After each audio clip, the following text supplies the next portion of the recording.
Selamat pagi Bu Julisar dan teman-teman semuanya. Perkenalkan, kami dari kelompok 4 akan izin mempresentasikan proyek kami mengenai rancangan sistem informasi akuntansi pada CV Elvatara Indojaya. Sebelumnya perkenalkan, kami terdiri dari 5 anggota. Yang pertama ada Alfian, yang kedua ada Gary, yang ketiga ada Prachna, yang keempat ada Halisa, dan saya sendiri Angel. Adalah latar belakang dalam era globalisasi dan digitalisasi yang terus meningkat dan berkembang.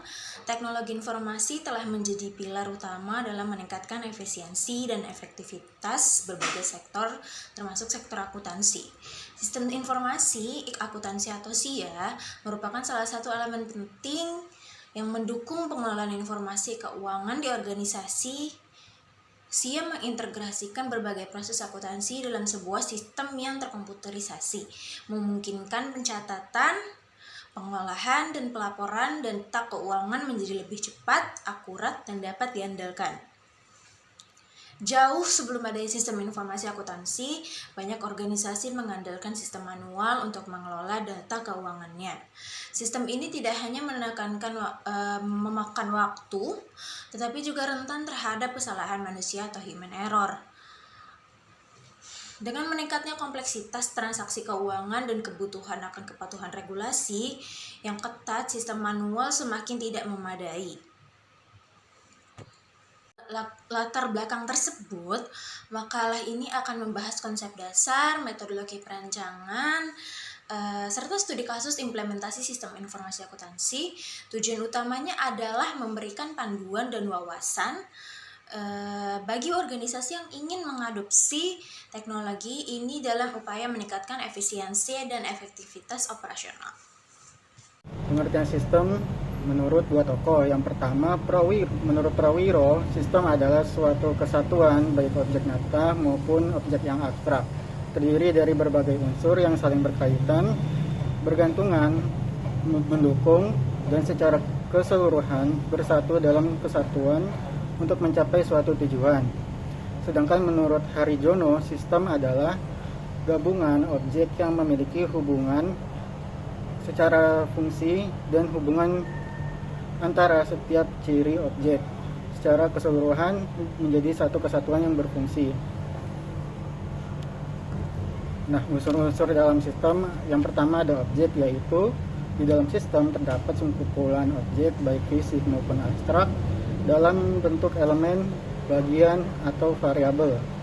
Yang kedua, atribut, yaitu sesuatu yang menentukan sifat kepemilikan dari suatu sistem dan objeknya.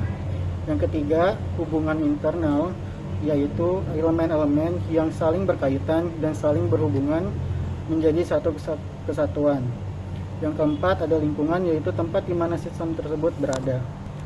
Selanjutnya ada elemen-elemen dalam sistem. Elemennya itu ada tujuan, input, proses, output, batas, pengendalian, dan umpan balik. Yang terakhir, lingkungan luar sistem. Jenis-jenis sistem dibagi dua, yaitu berdasarkan keterbukaannya dan sistem berdasarkan komponennya. Yang pertama, sistem berdasarkan keterbukaannya ada sistem yang terbuka dan sistem yang tertutup. Sistem yang terbuka itu adalah sistem yang dimana pihak luar dapat mempengaruhi sistem karena adanya akses terbuka. Sedangkan akses tertutup adalah sistem yang tidak dipengaruhi oleh pihak luar karena aksesnya tertutup. Lalu ada sistem berdasarkan komponennya, yaitu sistem fisik dan sistem abstrak. Sistem fisik itu sekumpulan elemen atau unsur yang saling berinteraksi secara fisik dan dapat diidentifikasi secara nyata sesuai tujuannya. Sedangkan sistem yang abstrak adalah sistem yang dibentuk karena adanya ketergantungan ide dan tidak dapat diidentifikasikan secara nyata. Selanjutnya, pengertian informasi. Menurut Putra adalah informasi itu sekumpulan data yang sudah dilakukan proses terlebih dahulu dan kemudian diolah sedemikian rupa sehingga menghasilkan sesuatu yang dapat dipahami. Sedangkan menurut Jogianto, informasi adalah hasil dari pengelolaan data menjadi bentuk yang lebih bermanfaat bagi penerima dan menggambarkan peristiwa-peristiwa yang nyata. Pengelompokan sistem sendiri dibagi menjadi tiga, yaitu ada sistem informasi strategis, ada informasi taktis, dan informasi teknis. Informasi strategis sendiri adalah informasi yang digunakan untuk mengambil keputusan jangka panjang. Sedangkan informasi taktis adalah informasi yang digunakan untuk mengambil keputusan jangka menengah. Dan informasi teknis adalah informasi yang digunakan untuk kebutuhan operasional sehari-hari. Selanjutnya kualitas informasi. Kualitas informasi itu sendiri dibagi menjadi 3, yaitu akurat, relevan, dan tepat waktu. Kelompok kami merekomendasikan beberapa masukan untuk CV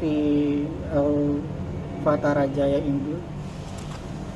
Akuntansi itu, pengertian akuntansi itu ada, saya ambil dari 4 orang. Yang pertama ada dari dari American Institute of Certified Public Accountants tahun 1941. Akuntansi adalah sebagai seni mencatat, mengklasifikasi, dan merangkum transaksi dan kejadian yang bersifat keuangan dalam cara yang signifikan dan dalam bentuk suatu satuan uang atau serta menginterpretasikan hasilnya.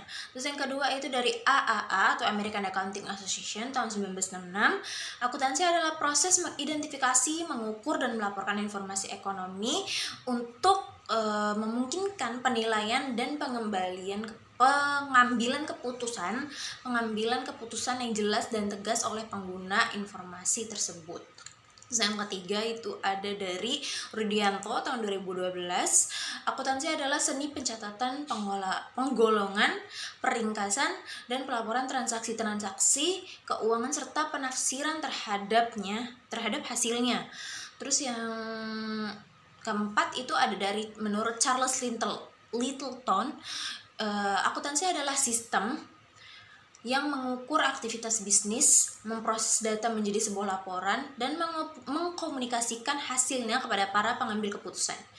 Terus, secara umum, akuntansi adalah proses pencatatan yang sistematis dan komprehensif dan dari transaksi keuangan organisasi, termasuk meringkas, menganalisis, dan melaporkan transaksi ini kepada semua pengguna.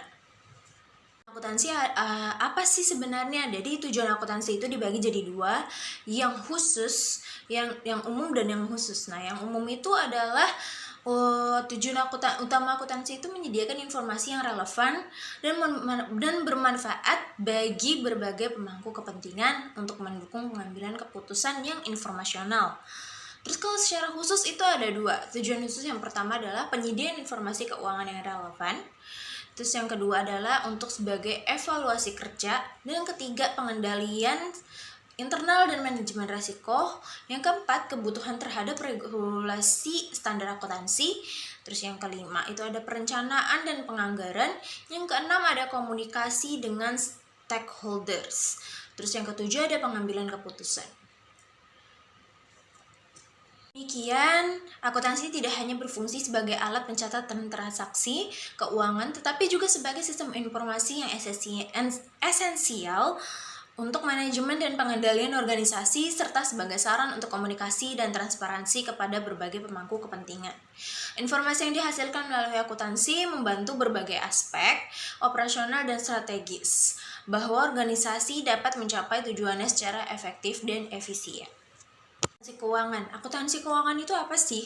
Menurut Sugiarto tahun 2002, akuntansi keuangan adalah salah satu bidang akuntansi yang berfokus pada penyiapan laporan keuangan pada suatu perusahaan yang dilakukan secara bertahap. Laporan ini sekaligus sebagai bentuk pertanggungjawaban pihak manajemen kepada para pemegang saham atau investor. Persamaan akuntansi yang digunakan ialah itu adalah aset sama dengan equity ditambah liability yang diterapkan mengacu pada standar akuntansi keuangan atau SAK.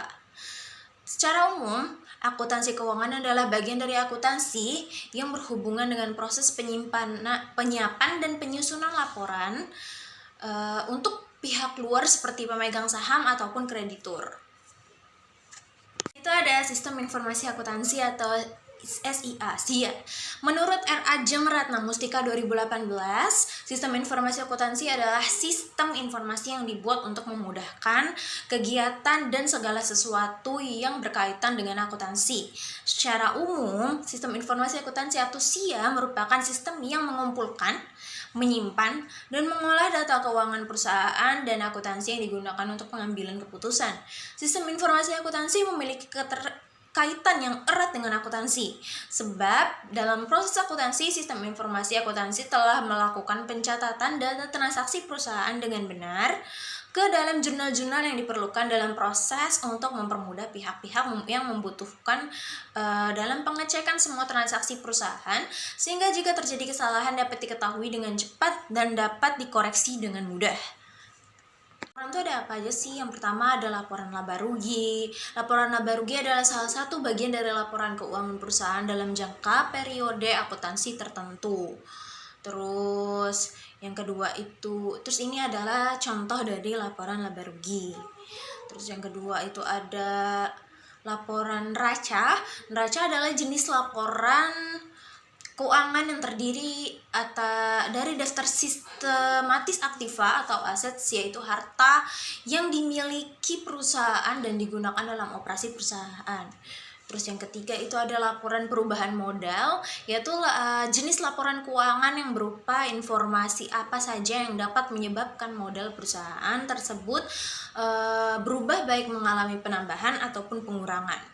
Terus yang keempat itu ada laporan arus kas atau cash flow. Cash flow adalah dia dikenal cash flow karena adalah catatan keuangan yang menunjukkan jumlah pemasukan dan pengeluaran dalam suatu periode tertentu. Terus yang kelima itu ada akuntansi pemeriksaan atau auditing.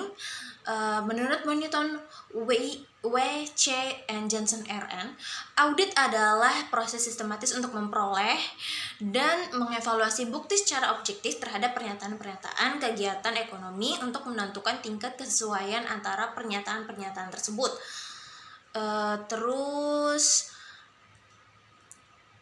tujuan auditing itu apa sih? Tujuan auditing itu yang pertama untuk menilai kewajaran laporan keuangan, terus memberikan keyakinan atas keterandalan informasi. Terus yang ketiga memastikan kepatuhan terhadap peraturan standar, terus deteksi dan pencegahan kecurangan. Saya akan menjelaskan tentang landasan teori siklus pemrosesan data. Jadi, siklus pemrosesan data itu adalah operasi yang dilakukan pada data untuk menghasilkan informasi yang bermakna dan relevan, dengan tujuan memproses transaksi perusahaan secara efisien dan efektif. Siklus pemrosesan data terdiri dari 4 langkah, yaitu masukan data, penyimpanan data, pemrosesan data, dan keluaran informasi. 1. Masukkan data. Masukkan data itu adalah langkah pertama dalam memproses input. Langkahnya itu terdiri atas penangkapan data transaksi dan memasukkannya dalam sistem. Proses pengambilan data biasa dipicu oleh suatu aktivitas bisnis. Data tersebut harus dikumpulkan tentang 3 aspek dari setiap aktivitas bisnis. Pertama, ada setiap aktivitas yang diminati, sumber daya yang dipengaruhi oleh setiap aktivitas, dan orang-orang yang berpartisipasi dalam setiap kegiatan. Pada langkah pertama itu adalah penggunaan dokumen sumber kertas untuk mengumpulkan data tentang aktivitas bisnis. Kemudian, saat ditransfer data itu ke komputer, dia akan menggunakan nama dan format yang ada di dokumen sumber kertas.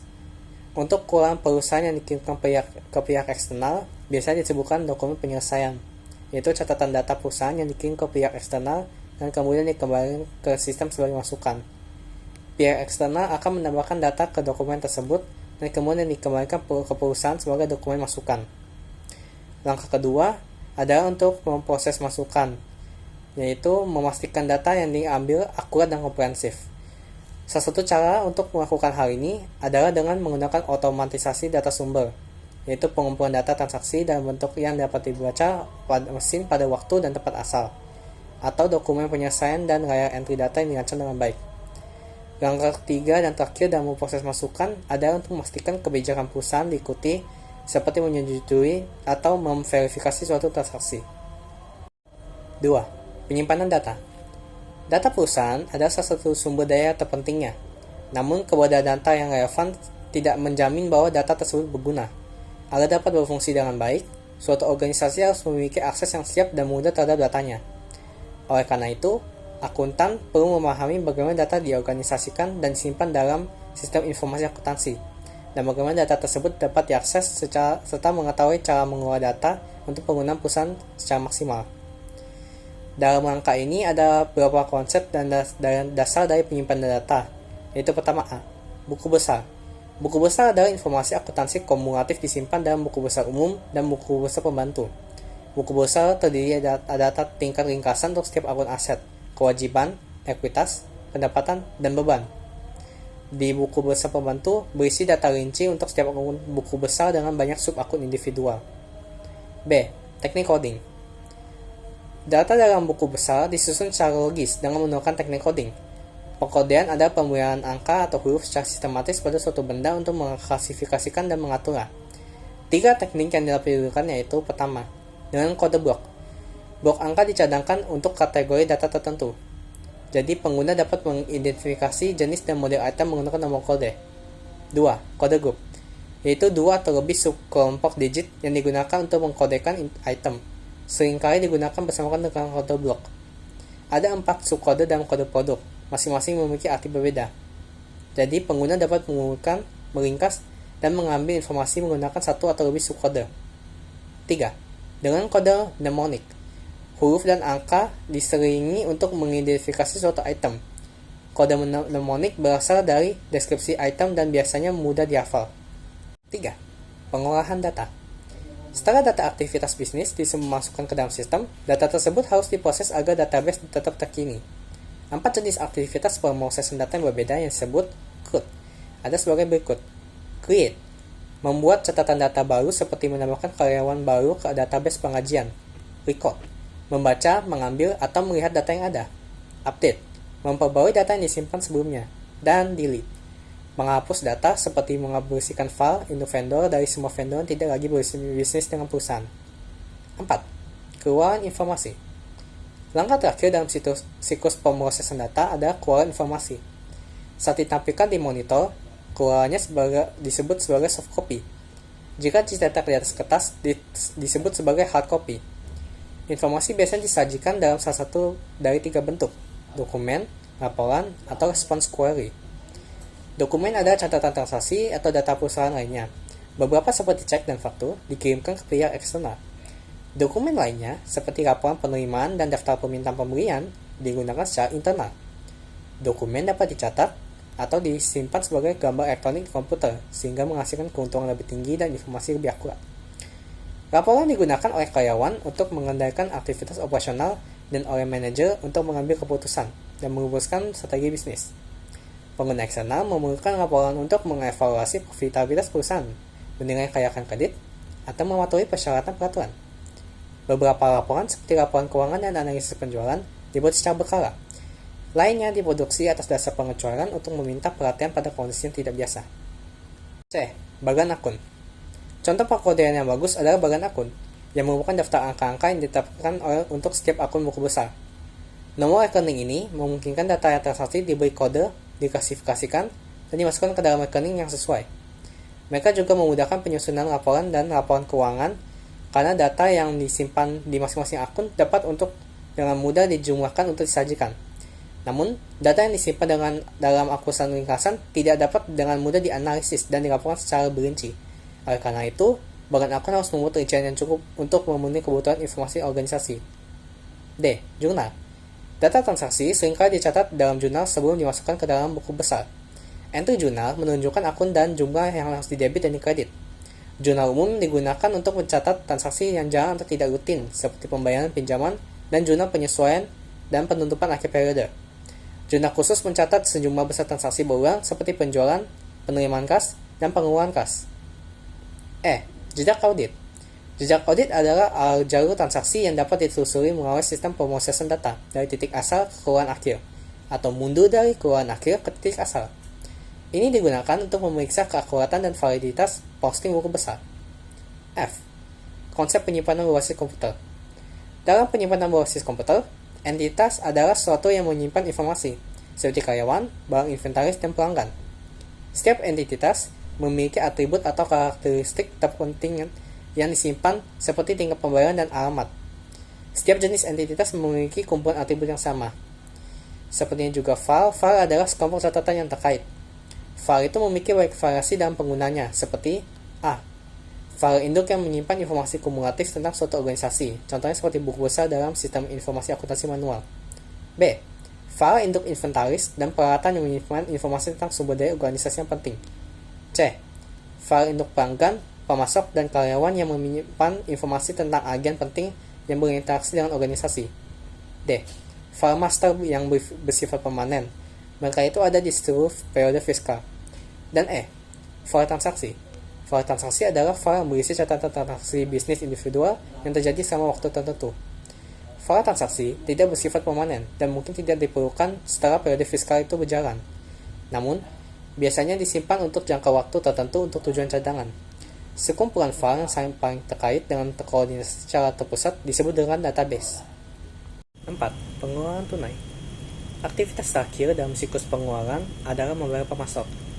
Kasir yang melapor kepada bendahara bertanggung jawab untuk membayar pemasok, yang memisahkan fungsi penitipan oleh kasir dari fungsi otorisasi dan pencatatan, masing-masing dilakukan oleh Departemen Pembelian dan Hutang. Pembayaran dilakukan ketika hutang dagang mengirimkan paket voucher ke kasir. Ancaman-ancamannya ada seperti ini. Gagal memanfaatkan diskon pembelian untuk pembayaran cepat dapat merugikan perusahaan. Penghasilan yang tepat dapat mengurangi risiko ancaman ini secara signifikan. Faktur yang disetujui harus diajukan berdasarkan tanggal jatuh tempo, dan sistem harus dirancang untuk melacak tanggal jatuh tempo faktur dan mencetak daftar periodik semua faktur terutang. Anggaran arus kas yang menunjukkan arus kas masuk yang diharapkan dan komitmen yang belum dibayar juga dapat membantu perusahaan merencanakan penggunaan diskon pembelian yang tersedia. Ancaman lainnya adalah pembayaran barang untuk barang yang tidak diterima. Pengendalian terbaik untuk mencegah ancaman ini adalah untuk dengan membandingkan jumlah yang tertera pada faktur pemasok dengan jumlah yang dimasukkan oleh petugas pengendalian persediaan yang menerima pemindahan barang tersebut dari Departemen Penerimaan. Sebagian besar perusahaan mengandalkan pengendalian anggaran dan peninjauan cepat terhadap pengeluaran Departemen untuk menunjukkan potensi masalah yang memerlukan penyelidikan. Pergantian biaya perjalanan hiburan karyawan memerlukan perhatian khusus karena ini adalah area di mana penipuan sering terjadi dan tren teknologi memudahkan karyawan untuk mengajukan klaim palsu. Akibatnya, banyak organisasi yang mengharuskan karyawannya untuk menyerahkan bukti tambahan seperti agenda konferensi yang mengidentifikasi peserta untuk membuktikan bahwa mereka benar-benar melakukan perjalanan. Ancaman potensial lainnya adalah jika karyawan memesan beberapa penerbangan atau hotel, membatalkan semua penerbangan kecuali termurah, tapi mengajukan klaim penggantian untuk opsi yang paling mahal. Cara terbaik untuk mencegah masalah ini adalah untuk mewajibkan semua karyawan menggunakan kartu kredit perusahaan untuk perjalanan, karena hal ini memastikan bahwa organisasi akan menerima jejak audit lengkap atas semua biaya dan kredit ke rekening. Pembayaran ganda dapat terjadi karena berbagai alasan. Ini merupakan duplikat faktur. 2. Penerimaan bahan, perlengkapan, dan jasa. Aktivitas bisnis utama kedua dalam siklus pengeluaran adalah penerimaan dan penyimpanan barang pesanan. Kedua langkah ini merupakan proses yang berbeda karena masing-masing dilakukan oleh fungsi organisasi yang berbeda. Departemen Penerimaan bertanggung jawab untuk menerima pengiriman dari pemasok, biasanya melapor kepada manajer gudang, yang kemudian melapor kepada wakil presiden manufaktur. Departemen Penyimpanan Inventaris, yang juga melapor kepada manajer gudang, bertanggung jawab atas penyimpanan barang. Informasi penerimaan barang dagangan yang dipesan harus dikomunikasikan kepada fungsi pengendalian persediaan untuk memperbarui catatan persediaan. Ketika pengiriman tiba, petugas penerima membandingkan nomor pesanan pembelian yang disebutkan pada slip pengepakan pemasok dengan file pesanan pembelian terbuka untuk memverifikasi bahwa barang telah dipesan. Petugas penerima kemudian menghitung jumlah barang yang dikirim dan memeriksa tanda kerusakan yang nyata. Petugas penerima mendokumentasikan semuanya pada laporan penerimaan, waktu tanggal penerimaan, pengiriman pemasok, dan nomor pesan pembelian. Untuk setiap barang yang diterima, laporan penerimaan menunjukkan nomor barang, deskripsi, satuan ukuran, dan kuantitas. Laporan penerimaan juga memuat ruang untuk mengidentifikasi orang yang menerima dan memeriksa barang secara keterangan mengenai mutu barang yang diterima. Tiga pengecualian pada proses ini adalah penerimaan barang dengan jumlah berbeda dari jumlah dipesan, barang yang rusak, ataupun barang yang dengan kualitas lebih rendah yang gagal diperiksa. Dalam ketiga kasus ini, Departemen Pembelian harus menyelesaikan situasi tersebut dengan pemasok. Biasanya pemasok akan memberikan izin kepada pembeli untuk memperbaiki faktur jika ada perbedaan kuantitas. Dalam hal barang rusak atau berkualitas buruk, dokumen yang disebut nota debit dibuat setelah pemasok setuju untuk mengambil kembali barang tersebut atau memberikan pengurangan harga. Nota debit mencatat penyesuaian yang diminta. Satu salinan nota debit dikirim ke pemasok yang kemudian membuat dan mengembalikan nota kredit sebagai pengakuan. Departemen Hutang Usaha diberitahu dan menyesuaikan saldo rekening yang terhutang kepada pemasok. Salinan memo debit menyertai barang ke Departemen Pengiriman untuk mengesahkan pengembaliannya ke pemasok. Penerimaan barang. Ancaman potensial lainnya ada jika karyawan memesan beberapa penerbangan atau hotel, membatalkan semua kecuali yang termurah, tapi mengajukan klaim penggantian untuk yang paling mahal. Cara terbaiknya untuk mencegah masalah ini adalah dengan mewajibkan semua karyawan menggunakan kartu kredit perusahaan untuk perjalanan, karena hal ini memastikan bahwa organisasi akan menerima jejak audit lengkap atas semua biaya dan kredit ke rekening. Pembayaran ganda dapat terjadi karena berbagai alasan. Mungkin terjadi karena duplikat faktur yang dikirim setelah cek perusahaan dikirimkan, atau mungkin terpisah dari dokumen lain dalam paket voucher. Meski itu, pemasok biasanya tidak mendeteksi pembayaran ganda dan mengkredit rekening perusahaan. Kalau itu terjadi, hal ini dapat mempengaruhi kebutuhan arus ke perusahaan. Selain itu, catatan keuangan akan salah setidaknya sampai terdeteksi adanya duplikat pembayaran. Beberapa prosedur pengendalian terkait dapat memitigasi ancaman ini. Pertama, faktur harus disetujui untuk pembayaran hanya bila disertai dengan paket voucher lengkap, pesanan pembelian, dan laporan penerimaan. Kedua, hanya salinan asli faktur yang harus dibayar. Pembayaran tidak boleh diotorisasi untuk fotokopi faktur. Ketiga, ketika faktur telah dibayar, faktur dan paket voucher harus dibatalkan dengan cara yang dapat mencegah pengiriman ulang. Meskipun RLS yang dibahas tadi menghilangkan seluruh faktur vendor, tetap penting untuk menandai semua laporan penerimaan sebagai telah dibayar untuk menghindari duplikasi pembayaran. Terakhir, karena pengendalian preventif tidak pernah sepenuhnya efektif, penting untuk mengaudit seluruh pembayaran kepada pemasok secara rutin agar dapat mendeteksi pembayaran duplikat secara tepat waktu dan memulainya tindakan perbaikan. Mungkinnya ancaman paling serius yang terkait dengan fungsi pengeluaran kas adalah pencurian atau penyelewengan dana, karena tunai itu bukan aset yang paling mudah dicuri. Akses terhadap uang tunai, cek kosong, dan mesin pendanaan tangan cek harus dibatasi. Cek harus diberi nomor urut dan mencatat secara berkala oleh kasir. EFT atau Electronic Funds Transfer, baik sendiri atau sebagai bagian dari FEDI, memerlukan prosedur pengendalian tambahan. Kontrol akses yang ketat terhadap semua transaksi EFT keluar sangatlah penting. Kata sandi dan ID pengguna harus digunakan untuk secara khusus mengidentifikasi dan memantau setiap karyawan yang berwenang untuk memulai transaksi EFT. Lokasi terminal asal juga harus dicatat. Transaksi EFT di atas ambang batas tertentu harus memerlukan persetujuan pengawasan secara real time. Juga harusnya ada batasan jumlah total dolar transaksi yang diperbolehkan per hari per individu.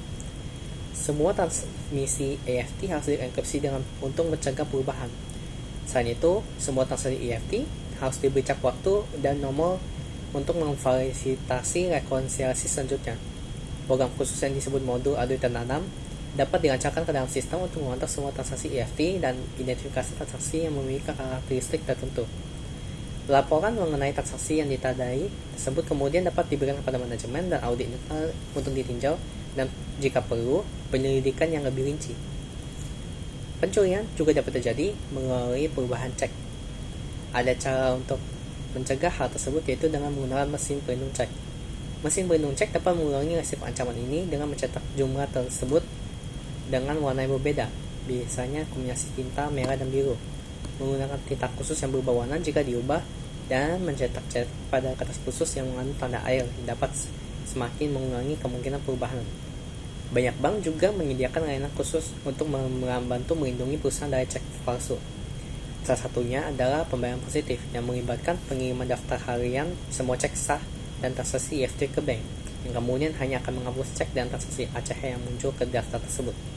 Rekonsiliasi rekening bank setiap bulan merupakan kontrol detektif yang penting untuk mengidentifikasi penerimaan cek.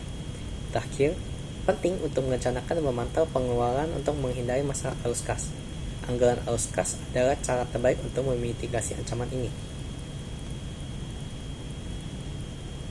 Untuk membahas hal seperti pemberian itu adalah usaha yang dilakukan untuk pengadaan barang material pada kualitas yang tepat dan kuantitas yang tersedia untuk kegiatan operasi sampai periode tertentu. Umumnya, pemberian adalah pengadaan barang dan jasa untuk tipe kebutuhan konsumsi. Tujuannya adalah untuk membantu identifikasi produk dan jasa yang dapat diperoleh secara eksternal dan menentukan pemasok, harga, dan pengiriman yang terbaik bagi barang dan jasa tersebut. Dengan adanya pemberian, usaha dapat dengan mudah menyediakan sumber daya yang diperlukan organisasi secara efisien dan efektif. Pemberian terbagi atas dua jenis, yaitu pemberian tunai dan pemberian kredit. Kalau pemberian tunai adalah pemberian yang dilakukan oleh perusahaan dengan mengeluarkan kas untuk pembayaran hutang yang diberi untuk keperluan aktivitas perusahaan dan untuk barang persediaan. Kalau pemberian kredit adalah pemberian yang dilakukan oleh perusahaan secara bertahap atau secara angsuran kepada pemasok. Transaksi yang berhubungan adalah retu pemberian dan potongan pemberian. Retu pemberian adalah pengembalian barang dari pihak pemberi kepada pihak penjual. Biasanya karena barang yang diterima tidak sesuai dengan yang diinginkan ataupun rusak. Karena ada retu, ini dapat menyebabkan utang pihak pemberi ke penjual menjadi berkurang. Dan kalau potongan pemberian adalah potongan yang diterima pemberi sebab pemberi barang dengan cara kredit dari penjual dengan syarat saat pelunasan utangnya tetap dalam rentang waktu yang untuk memperoleh potongan harga. Dalam munculnya hutang adalah kewajiban yang muncul karena transaksi pemberian barang ataupun jasa secara kredit yang berhubungan dengan kegiatan operasional perusahaan dan harus dibayarkan dalam jangka waktu singkat. Pembayaran utang hutang ini tidak hanya dalam bentuk uang tunai, biasanya dapat menggunakan petahapan untuk menjaga pengeluaran yang berlebihan. Jenisnya ada dua, hutang jangka pendek dan hutang jangka panjang. Keuangan perusahaan harus dibayarkan dalam jangka waktu relatif singkat pada hutang jangka pendek, umumnya kurang dari 1 tahun dari tanggal neraca. Pihak perusahaan yang menerima hutang dari kreditor, baik pihak bank maupun pihak lainnya wajib memenuhi kesepakatan hutang tersebut. Hutang jangka panjang adalah perjanjian yang menimbulkan kewajiban antara peminjam, dengan syarat antara peminjam dan kreditor bersepakat bahwa pihak kreditor bersedia memberi pinjaman dalam jumlah tertentu dan peminjam bersedia membayar hutang secara periodik. Di antara tersebut ada hutang jangka menengah. Hutang jangka menengah adalah hutang yang mempunyai jangka waktu lebih lama dari hutang jangka pendek dan lebih singkat dari hutang jangka panjang. Biasanya hutang jangka menengah dilakukan dalam jangka waktu lebih dari 1 tahun dan kurang dari 10 tahun. 3. Menyetujui faktur pemasok. Aktivitas utama kegiatan dalam siklus pengeluaran adalah menyetujui pembayaran tagihan pemasok. Departemen Hutang Dagang menyetujui faktur pemasok untuk pembayaran. Kewajiban hukum untuk membayar pemasok timbul pada saat barang diterima. Namun untuk alasan praktis, sebagian besar perusahaan mencatat hutang usaha hanya setelah faktur pemasok diterima dan disetujui. Perbedaan waktu ini biasanya tidak penting untuk pengambilan keputusan sehari-hari, namun diperlukan untuk membuat entry penyesuaian tepat untuk menyiapkan laporan keuangan yang akurat pada akhir periode fiskal. Ketika faktur pemasok diterima, Departemen Hutang bertanggung jawab untuk mencocokkannya dengan pesan pembelian dan laporan penerimaan yang sesuai. Kombinasi faktur pemasok dan dokumentasi pendukung terkait menciptakan apa yang disebut paket voucher. Setelah pemberi persetujuan verifikasi bahwa perusahaan telah menerima apa yang dipesannya dan bahwa faktur yang akurat, faktur tersebut disetujui untuk pembayaran. Ada 2 cara untuk memproses faktur pemasok, yaitu sistem non-voucher atau voucher. Dalam sistem non-voucher, setiap faktur disetujui bersama dengan dokumentasi pendukung diposting ke catatan masing-masing pemasok dalam file hutang dan kemudian disimpan dalam file faktur terbuka. Ketika cek ditulis untuk membayar suatu faktur, paket voucher dihapus dari file faktur terbuka. Faktur tersebut ditandai dan telah dibayar, dan kemudian paket voucher disimpan ke dalam file faktur yang telah dibayar. Dalam sistem voucher, dokumen tambahan yang disebut voucher pencairan juga dibuat ketika faktur pemasok disetujui untuk pembayaran. Voucher pencairan mengidentifikasikan pemasok, mencantumkan faktur hutang, dan menunjukkan jumlah bersih yang harus dibayar setelah dikurangi diskon dan tunjangan yang berlaku. Sistem voucher sendiri menawarkan 3 keunggulan dibandingkan sistem non-voucher. Pertama, mereka mengurangi jumlah cek yang harus ditulis karena beberapa faktur dapat disertakan dalam satu voucher pencairan. 2. Voucher, karena merupakan dokumen yang dibuat secara internal, dapat diberi nomor terlebih dahulu untuk menyederhanakan pelacakan seluruh hutang. 3. Karena voucher menyediakan catatan eksplisit bahwa faktur pemasok telah disetujui untuk pembayaran, hal ini memudahkan pemisahan waktu persetujuan faktur dari waktu pembayaran faktur, yang mempermudah penjadwalan kedua aktivitas untuk memaksimalisasi efisiensi. Pilihan lainnya adalah untuk menghilangkan faktur pemasok. Lagi pula, pembelian yang berulang itu sudah diketahui perusahaan harga barang dan jasa pada saat barang tersebut dipesan. Jadi, setelah penerimaan barang atau jasa diverifikasi, semua informasi yang diperlukan untuk membayar pemasok sudah diketahui, di mana peningkatan tanpa faktur ini disebut penyelesaian penerimaan yang dievaluasi atau ERS. ERS menggantikan proses pencocokan 3 arah tradisional, yaitu faktur pemasok, laporan penerimaan, dan pesanan pembelian, dengan pencocokan 2 arah antara pesanan pembelian dan laporan penerimaan. ERS menghemat waktu dan uang dengan mengurangi jumlah dokumen yang perlu dicocokkan, dan karenanya mengurangi jumlah potensi ketidakcocokan. ERS juga menghemat waktu dan biaya pemasok dalam membuat dan melacak faktur ini. Ini adalah contoh bagaimana perbaikan proses siklus pengeluaran suatu perusahaan memberikan manfaat bagi proses siklus pendapatan perusahaan lainnya. Faktanya, sistem ERS seringkali dikonfigurasi untuk mengotomatiskan proses pencocokan 2 arah, dan dengan secara otomatis menghasilkan pembayaran, di mana peninjauan manual hanya diperlukan bila terdapat perbedaan antara laporan penerimaan dan pesanan pembelian. Ancaman di rangka ini adalah kesalahan pada faktor pemasok, seperti perbedaan antara harga yang ditawarkan dan harga sebenarnya yang dibebankan, atau kesalahan perhitungan jumlah total yang harus dibayar. Konsekuensinya, keakuratan matematis faktur pemasok harus diverifikasi dan harga serta kuantitas yang tercantum di dalamnya harus dibandingkan dengan yang tertera pada pesanan pembelian dan laporan penerimaan. Untuk pembelian kartu pengenaan, pengguna diharuskan menyimpan kwitansi dan memverifikasi keakuratan laporan bulanan. Mengadopsi pendekatan ERS menghilangkan potensi kesalahan dan faktur pemasok karena perusahaan membayar dengan mencocokkan jumlah barang yang mereka terima dengan harga yang ditawarkan saat barang itu dipesan. Bahkan dengan ERS, biaya pengangkutan memerlukan pertimbangan khusus karena kompleksitasnya menciptakan banyak peluang terjadinya kesalahan. Kesalahan dalam catatan pembayaran kepada pemasok ancaman itu mengakibatkan kesalahan laporan keuangan dan kinerja yang pada gilirannya dapat berkontribusi pada pengambilan keputusan yang buruk. Kontrol entry dan pemrosesan data untuk memastikan integritas pemrosesan diperlukan untuk mencegah masalah seperti ini. Salah satu pengendalian tersebut adalah dengan membandingkan perbedaan saldo rekening pemasok dengan jumlah total faktur yang diproses sebelum dan sesudah pemrosesan cek. Total seluruh saldo akun pemasok atau voucher yang belum dibayar juga harus direkonsiliasi secara berkala dengan jumlah akun kendali utang usaha di buku besar. Menerima pengiriman barang yang tidak dipesan menimbulkan biaya yang terkait dengan pembongkaran, penyimpanan, kemudian pengembalian barang tersebut. Prosedur pengendalian terbaik untuk memitigasi ancaman ini adalah dengan menginstruksikan departemen penerima untuk hanya menerima pengiriman yang terdapat pada pesanan pembelian yang disetujui. Ancaman lainnya adalah kesalahan perhitungan barang yang diterima. Menghitung jumlah yang diterima dengan benar sangat penting untuk menjaga keakuratan catatan persediaan abadi. Hal ini juga memastikan bahwa perusahaan hanya membayar barang yang benar-benar diterima. Untuk mendorong petugas penerima agar menghitung secara akurat, banyak perusahaan merancang sistem pemrosesan penyelidikan sehingga ketika meninjau pesanan pembelian yang terbuka, terjadi dermaga penerima tidak melihat jumlah yang dipesan. Meskipun itu, petugas penerima tetap mengetahui jumlah barang yang diharapkan, karena pemasok biasanya menyertakan slip pengapakan pada setiap pesanan. Akibatnya, ada godaan untuk melakukan pembinaan visual sekilas antara jumlah yang diterima dengan yang tertera pada slip pengapakan untuk segera mengarahkan barang ke tempat yang dibutuhkan. Oleh karena itu, perusahaan harus mengkomunikasikan dengan jelas kepada petugas penerima tentang pentingnya perhitungan semua pengiriman secara cepat dan akurat. Sarana komunikasi yang efektif ada dengan meminta petugas penerima tidak hanya mencatat jumlah yang diterima, tapi juga menandatangani laporan penerimaan dan atau memasukkan nomor ID karyawan mereka ke dalam sistem. Prosedur seperti itu menunjukkan bahwa adanya tanggung jawab yang biasa menghasilkan kerja yang lebih tekun.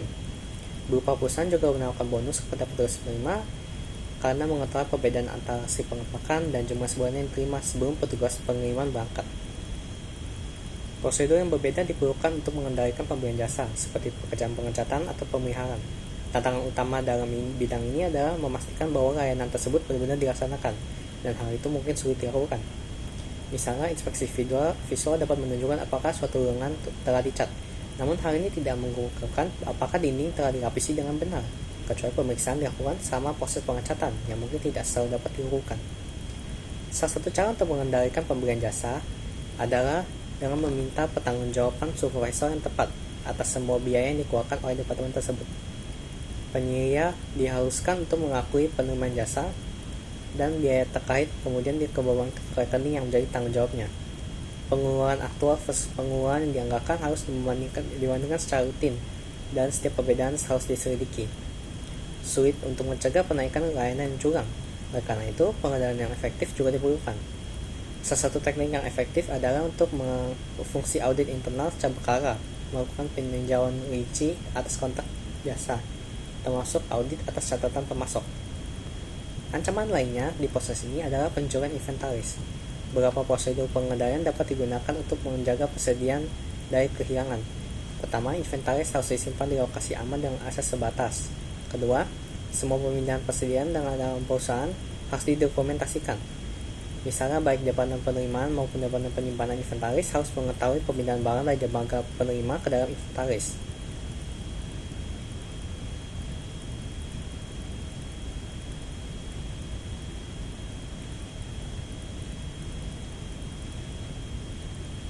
Demikian saat penyimpanan persediaan maupun departemen produksi harus mengetahui pelepasan persediaan ke dalam produksi. Dokumentasi ini memberikan informasi yang diperlukan untuk menetapkan akuntabilitas atas kekurangan apapun, sehingga mendorong karyawan untuk memberi perhatian khusus dalam mencatat semua pergerakan inventaris secara akurat. Ketiga, penting untuk menghitung secara berkala persediaan yang ada, merekonsiliasi jumlah tersebut dengan persediaan, dan menyelidiki perbedaan yang material. Terakhir, adanya pemisahan tugas yang tepat agar membantu meminimalkan risiko pencurian inventaris. Karyawan yang bertanggung jawab mengendalikan akses fisik ke inventaris tidak boleh juga menyesuaikan catatan inventaris tanpa peninjauan dan persetujuan. Baik karyawan yang bertanggung jawab atas penyimpanan inventaris maupun mereka yang berwenang untuk menyesuaikan catatan inventaris tidak boleh bertanggung jawab atas fungsi penerimaan atau pengiriman. Saya akan menjelaskan mengenai landasan teori siklus pengeluaran. Pengertiannya, siklus pengeluaran adalah serangkaian aktivitas bisnis berulang dan operasi pemrosesan informasi yang terkait dengan pemberian dan pemberian barang dan jasa. Pada siklus pengeluaran, pertukaran informasi eksternal yang utama adalah dengan pemasok atau vendor, di mana informasi mengenai kebutuhan pemberian barang dan bahan mengalir ke siklus pengeluaran dari siklus pendapatan dan produksi, pengendalian persediaan, dan berbagai departemen. Setelah barang dan bahan tiba, pemberitahuan penerimanya mengalir kembali ke sumber tersebut dari siklus pengeluaran.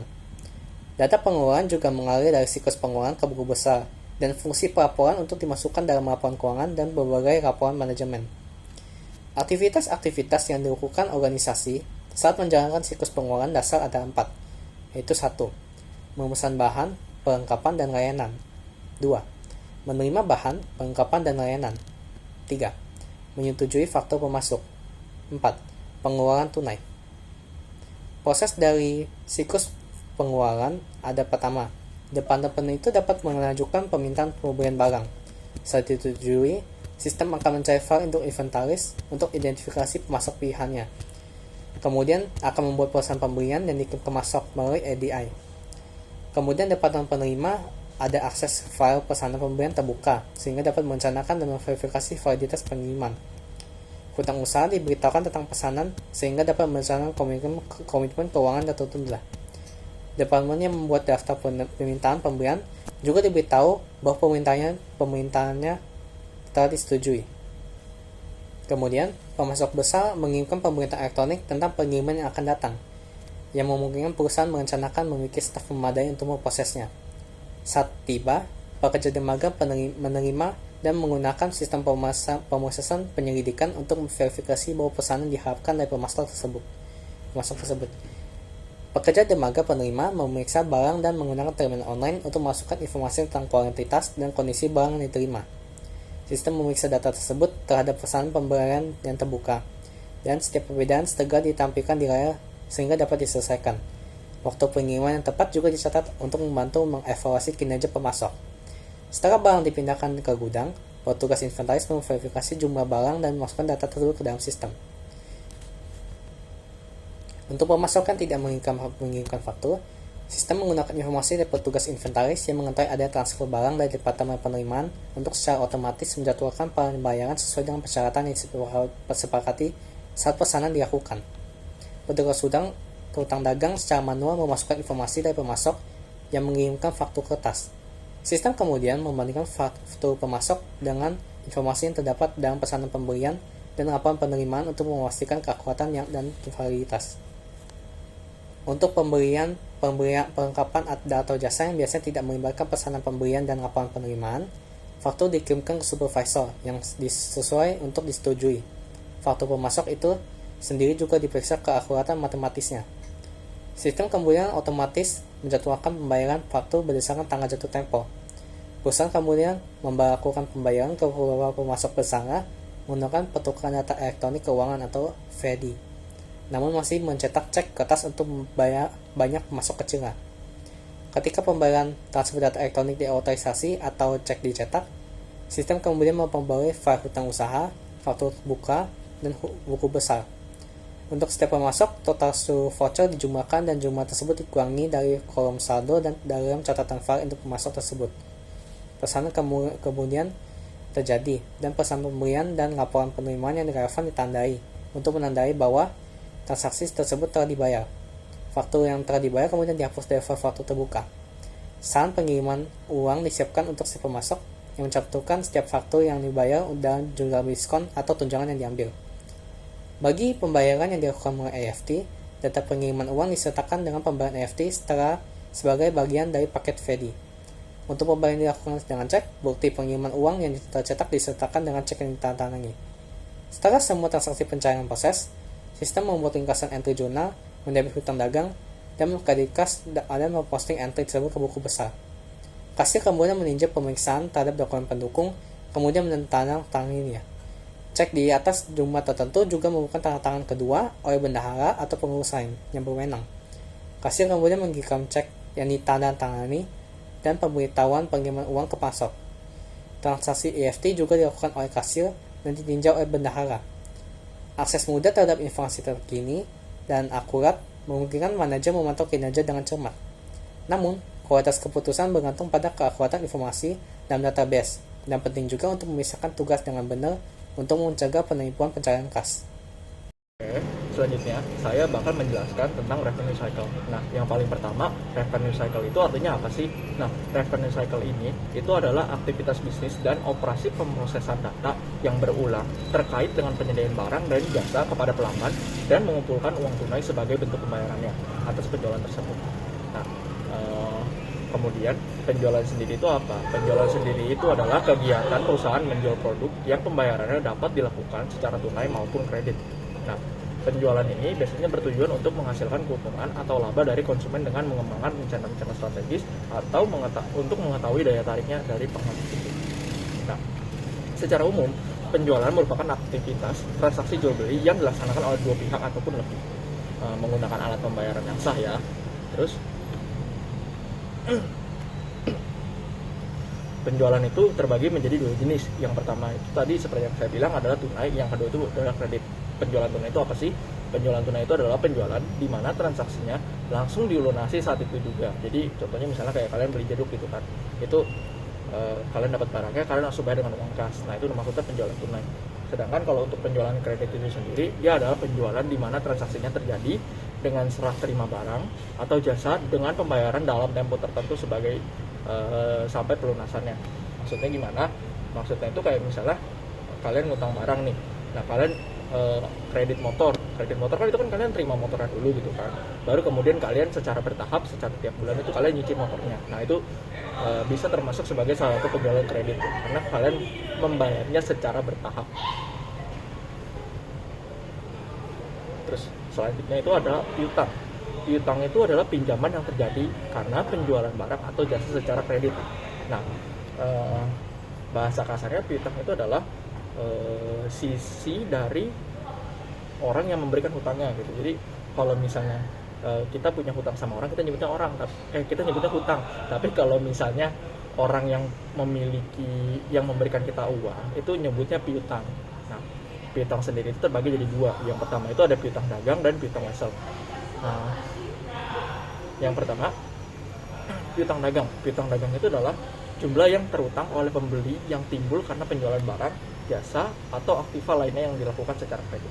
Nah, piutang dagang ini biasanya didukung dengan perjanjian informal dalam bentuk invoice atau dari delivery order dan dapat ditagih dalam jangka waktu pendek, biasanya sekitar 30 sampai hingga 60 hari.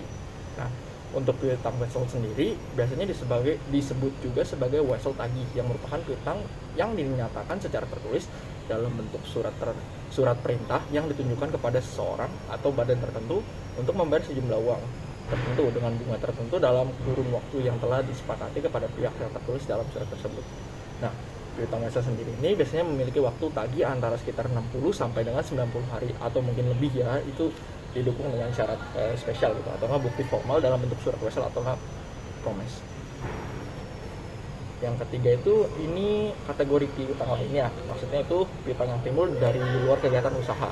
Nah, seperti piutang karyawan, piutang bunga bank, piutang pajak, uang muka kontrak pembelian, pendapatan-pendapatan yang masih harus diterima, beban-beban dibayar di muka, dan yang lainnya. Yang keempat, kita lanjut ke dokumen yang digunakan revenue cycle ya. Nah, di revenue cycle itu ada beberapa dokumen yang kita gunakan ya. Yang pertama itu ada quotation atau surat penawaran yang diberikan kepada pembeli dengan setelah adanya suatu permintaan. Oke. Yang kedua ada invoice. Invoice itu adalah bukti transaksi penjualan atau pembelian produk yang menggambarkan barang-barang yang dijual kepada pembeli beserta harganya. Yang ketiga, delivery order, itu dokumen yang berfungsi sebagai surat perintah pengeluaran barang dan surat perintah penyerahan barang kepada pelanggan yang tertera pada delivery ordernya. Yang keempat ada statement of account. Nah, statement of account itu adalah laporan terperinci tentang isi-isi akunnya. Contohnya, maksudnya kayak pernyataan yang dikirim ke pelanggan menunjukkan tagihan dan pembayaran dari pelanggan selama periode waktu tertentu gitu, yang menghasilkan saldo akhir. Maksud dari pernyataan tersebut adalah untuk mengingatkan pelanggan akan penjualan secara kredit yang belum dibayarkan kepada penjual gitu. Terus selanjutnya ada kwitansi, yaitu dokumen tanda bukti sebuah pembayaran telah dilakukan maupun penerimaan uang. Selanjutnya ada cek. Cek itu adalah surat perintah tanpa syarat dari nasabah kepada bank yang memelihara rekening giro.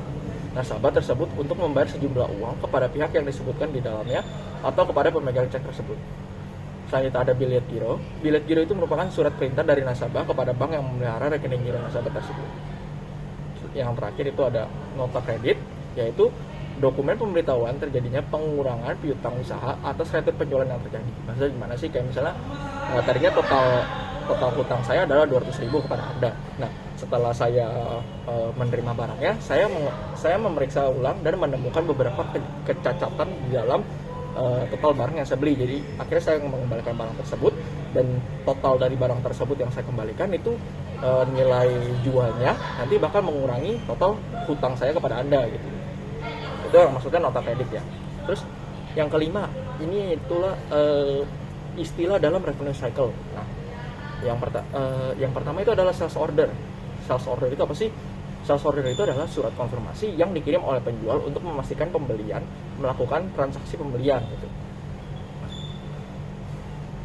Yang kedua ada electronic data interchange atau EDI. Nah, penggunaan komunikasi terkomputerisasi dan skema pengkodean standar untuk mengirimkan dokumen bisnis secara elektronik dalam format yang dapat diproses secara otomatis oleh sistem informasi penerima. Sorry ya guys. Yang ketiga itu ada credit limit atau saldo akun kredit maksimum yang diizinkan untuk setiap pelanggannya. Nah, berdasarkan riwayat kredit masa lalu dan kemampuan membayarnya. Jadi masing-masing orang itu beda gitu. Yang keempat ada account receivable aging report. Sebuah laporan yang mencantumkan saldo rekening nasabah menurut lamanya waktu pembayaran. Jadi nanti di record gitu. Kalian kalau misalnya bayar utang itu berapa lama? 0 sampai 30 hari, bisa di atas 30 hari sampai 60 hari. Sekian presentasi dari kami, terima kasih.